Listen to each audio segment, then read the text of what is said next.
21st Century Entrepreneurship with Martin Piskarik.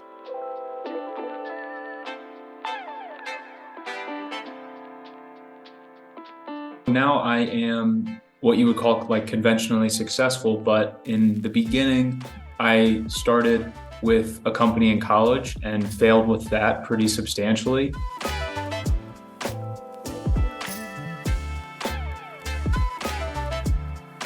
I bet my entire life savings on that company and watched it fail.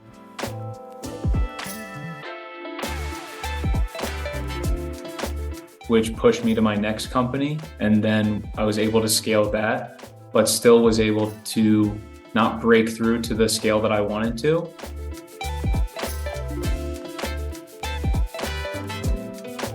And then I pushed my entire life savings again into this third company that I started and bet on everything and was hoping that I wouldn't lose my entire life savings to this bet. And I was able to successfully exit that company. Yeah. But in order to do that, I had to realize and figure out how to make these small gambles along the way so that I wasn't betting the farm on every single thing.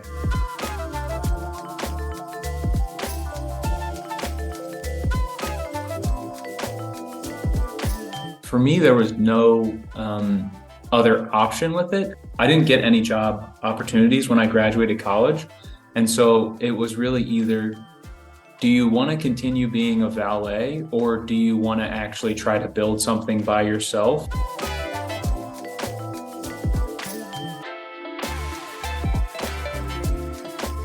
Which inadvertently helped me to jump in front of everybody because now I have the resume of someone who's built a bunch of different companies rather than just go right into a job from college.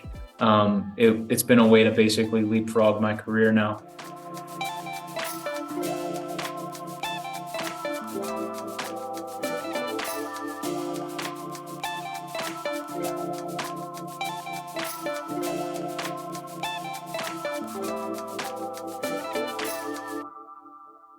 When you say no other options involved at that particular moment in your life, when you are in front of that wall, what was the feeling? What was your cognitive process? What was your emotional process? And how did you cope with it? Yeah, to be honest with you, it was super stressful, but also like some of the most fun times in my life because I basically had nothing. And so I got to test a bunch of stuff, and through that, I think what was able to keep me mentally stable and alert was I developed a deep love for running, and would just, during that second company, I remember just going on 12, 15-mile runs sometimes just to clear my mind and get my head off of the day-to-day of it all. But it really was an incredible time in my life because I didn't have any obligations that you would conventionally have. I didn't have a mortgage. I didn't have, a girlfriend. I didn't have any of these things that are tying me down. So I was able to make pretty insane gambles in the beginning without any real recourse for like, all right, if it fails, then we're just, there's no lower a point that we can go from here. So we can just keep making these insane gambles. So nothing versus, let's say, abundance, or I cannot say everything, but now you have much more than then. Is there anything that you took from that period of time? So, for example, I suppose you were feeling alive, very alive during that period of time. Do you still feel alive? So what's your level of consciousness? Yeah, I think one of the biggest takeaways was during that time period, I wasn't really good at regulating emotions. So it would be super high highs and super low lows. And now I would say I don't have those spikes anymore. I'm more unbiased and less emotionally attached, but the bar itself is higher overall. And so the bar in the beginning was a lot lower, but you'd have a ton of big spikes, smaller spikes. But now I've raised my bar considerably but I just don't have a bunch of emotional instability now, where basically every day it's just we're level, which allows me to deal with pretty large, considerable bets where we're betting $100,000 to $200,000 on projects, and it's just like, okay, do I have the stomach for this, and can I pitch this to my boss, and all of these things.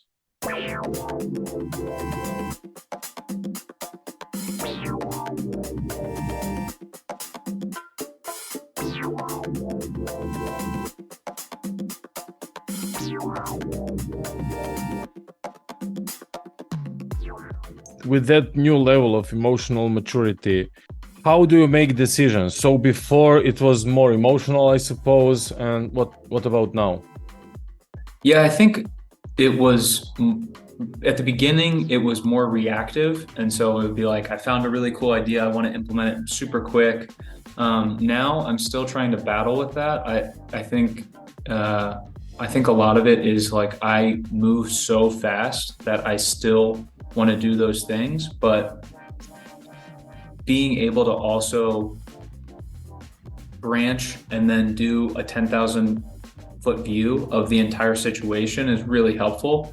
And I basically do that at the end of the week. So I put everything throughout the week into the week in notes, and then it's all categorized within that week. And then I review everything at the end of that week.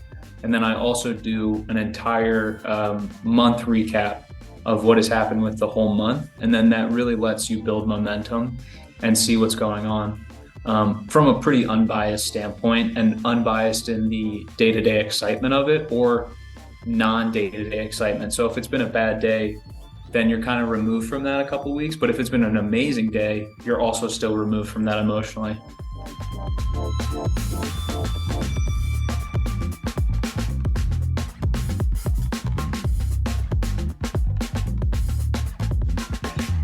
What was your sweetest dream and worst nightmare back then, and what about now? Gosh, sweetest dream back then, honestly, it was just to get some notoriety with the company and just to be recognized for a couple of things. Biggest nightmare was basically to survive. Yeah, it was actually to survive. To survive. There would be a couple months where I would be like, I made rent and I squeaked by, and like quite literally, I was having oatmeal with peanut butter for protein for like, those were the meals for like 2 to 3 weeks on end, just because it was cheap protein and oatmeal would sustain me and keep me a little bit filled up. But like there were a couple months where I was squeaking by dangerously. But we're still here. But you were pretty grounded. What's the background? Were you in sports, or is it because of your parents, or? I really don't know. I don't know what it was. I mean, I did a ton of reading in college. I did this thing my senior year of college where I basically punted all of the textbooks that were required for us. So it'd be like $300-400 textbooks for a class, and we'd have 5 classes a semester. So 10 total classes for the year times 300, you're looking at like $3,000 for total textbooks. And I was like, I don't want to buy any of those. And I just bought like entrepreneur biographies, books. I bought like Meditations by Marcus Aurelius, Shoe Dog by Phil Knight. And I read all of these different books. And there was just some comfort in the fact that other people have done this. So like, why can't I? And if it all goes to zero, like it's not the end of the day. I'll still have another opportunity to try something else.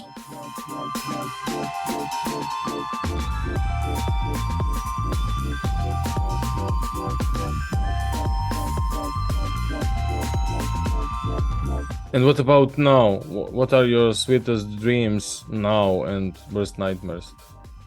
Yeah, it's weird. I think my sweetest dream now is scaling Zenlytic. I really want to be in charge of like very aggressive scale. And I think I've figured out a way to do that within our marketing. And then, yeah, scariest nightmare. I mean, it probably relates to my personal life. Like I have a wonderful partner now who is just so supportive and accepting. And so that would be probably my biggest fear, is no longer business related. It's with her if something bad happened to her, because she's like my foundation system. So like also another addition to my emotional stability.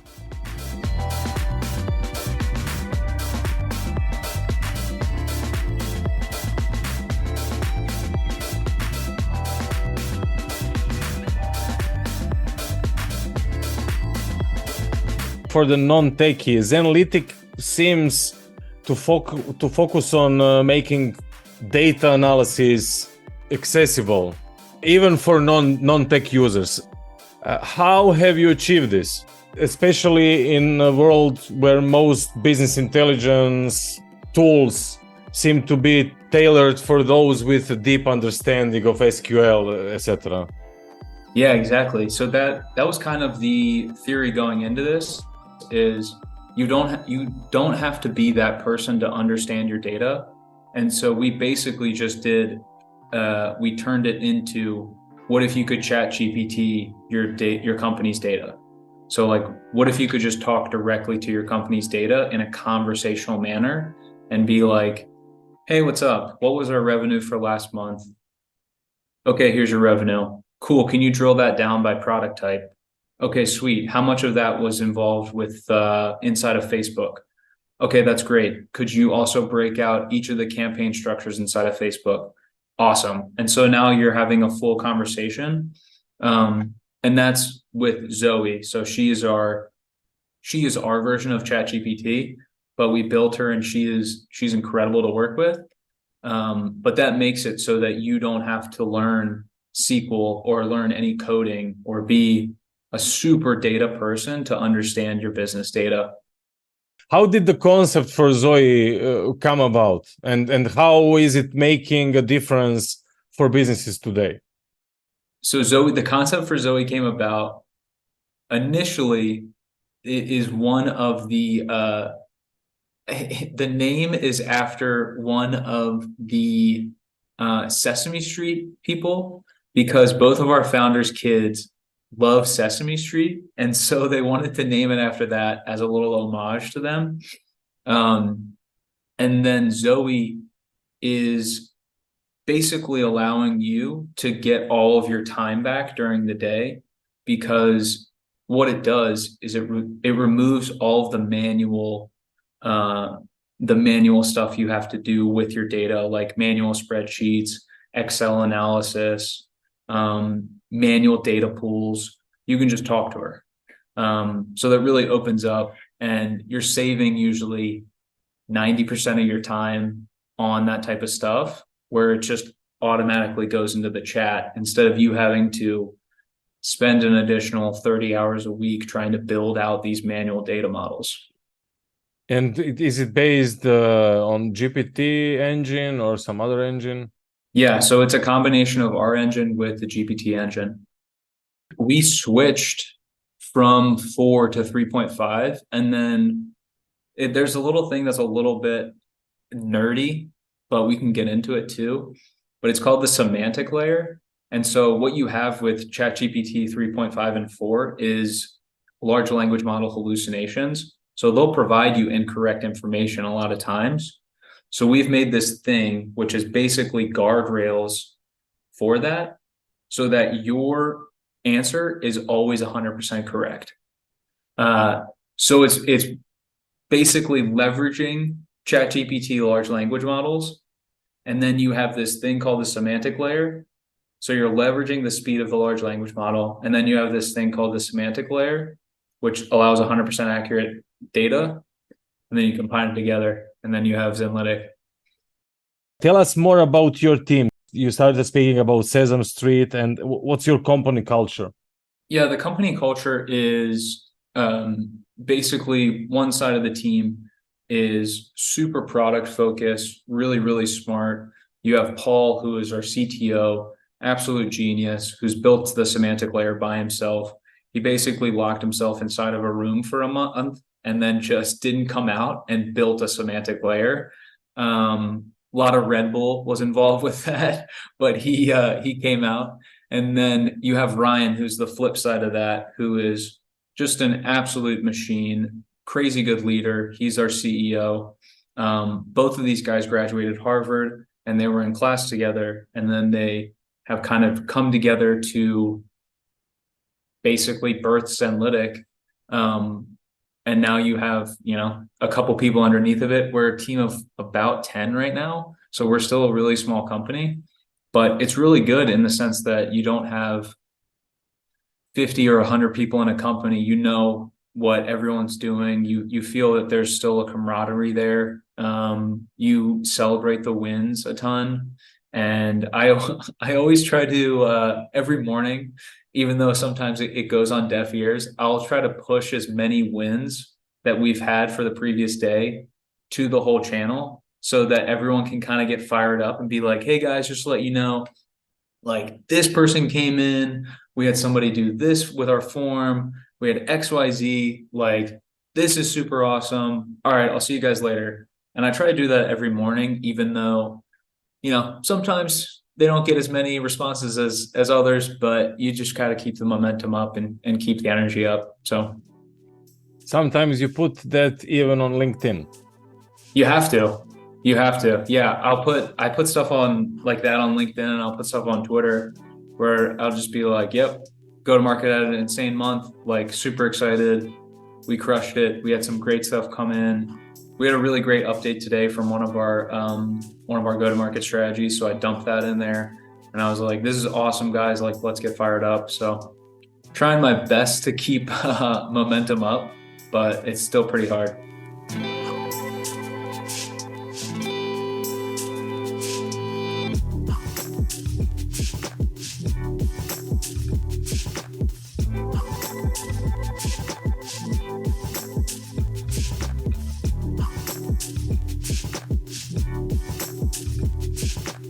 I'm really interested into your organizational structure, or better to say, project management.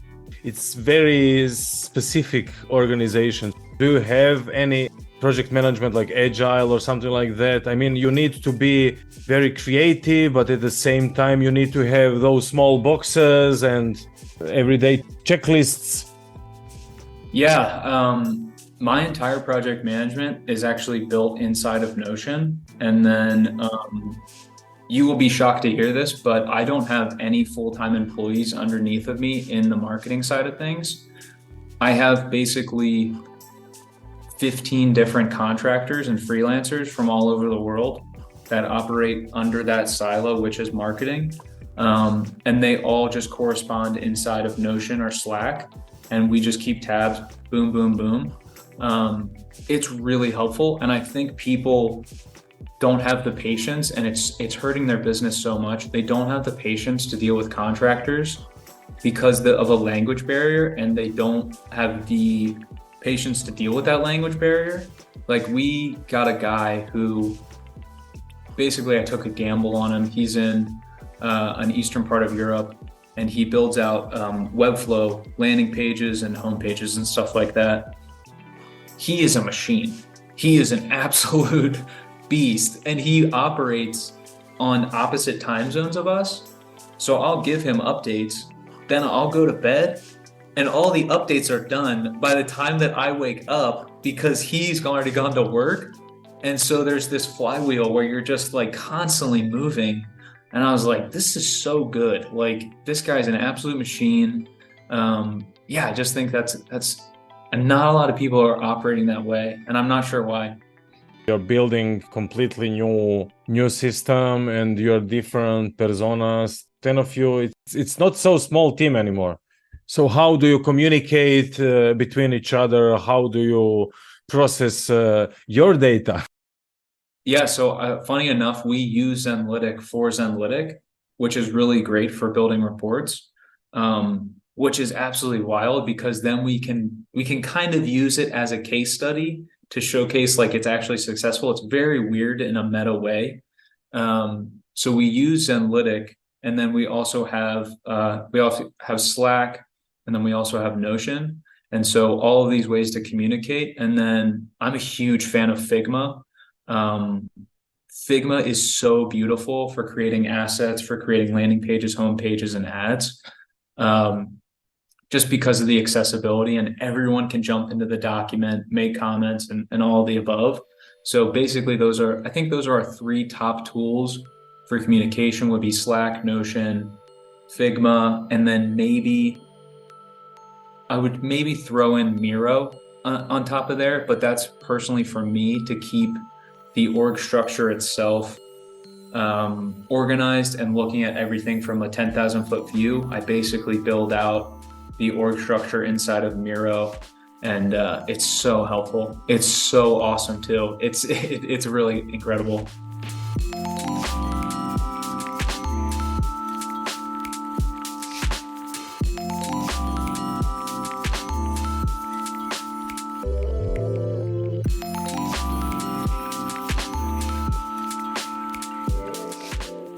One of the biggest success stories we've had, there's probably 2 that come to mind, is we have a company on the site called Lola, and they basically start 80% of their data requests with Zoe. And so now they've changed from all of this manual reporting, manual spreadsheets, manual analysis, and 80% of the stuff starts exactly with Zoe, and Zoe will now build out dashboards for them.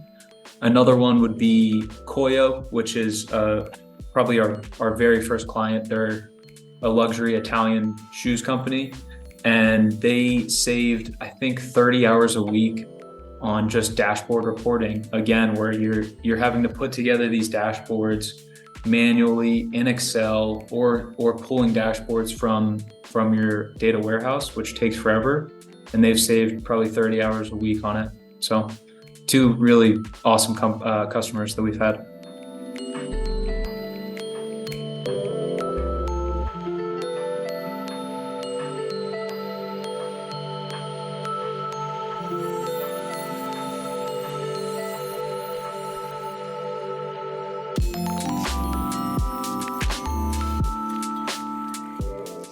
We want to empower people that are not data users to be able to use their data, and like massive amounts of data. And it's always been kind of hidden away with data people, specifically data analysts. And it's like, what if we give the power to the entire organization and they can use it?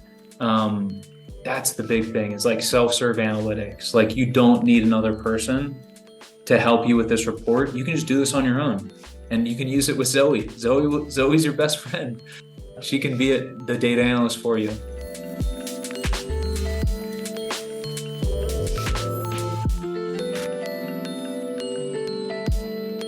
If you wanted to learn more, it would be check out zenlytic.com, zenlytic.com. And yeah, we'd love to answer any questions. If you want to connect with me too, I'm always available on LinkedIn. Shoot me a personal message. I'll always respond. Always just want to build a network and communicate connections within the actual community. 21st Century Entrepreneurship with Martin Piskarik. Imagine a space where triumphs, trials, and tales of entrepreneurship come alive. Welcome to the 21st Century Entrepreneurship Podcast, a gold awarded journey hosted by Martin Piskarik, connecting with listeners in 95 countries and ranking in the top 0.5% of all podcasts. Join our exclusive community, elevate your perspective, and embark on the path to success.